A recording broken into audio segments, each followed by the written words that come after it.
lo dobbiamo, questi palazzi qui davanti che tra poco vediamo, a un enorme errore del sindaco De Logu, perché sulla vostra destra sorge via Castelli e secondo i proprietari dell'area la costruzione era stata effettuata abusivamente dal comune di Cagliari.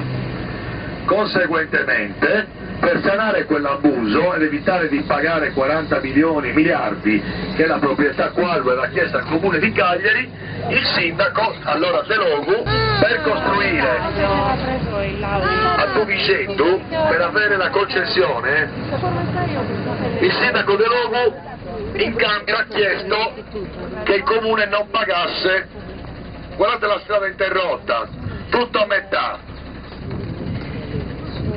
È una follia pura, perché alla fine i palazzi non ci sono, le strade non ci sono, il ghetto invece c'è.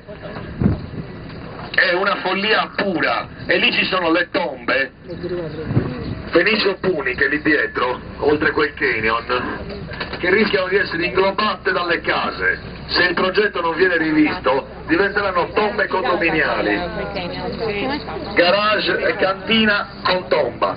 Queste palazzine qua. Nel frattempo, in viale Santa Vendracci, queste qui però sono in vendita queste, ci vuole coraggio, eh. Immaginate se fra 2000 anni si mettessero al cimitero di San Michele in colpa a costruire e a scavare. Secondo voi cosa trovano al cimitero di San Michele?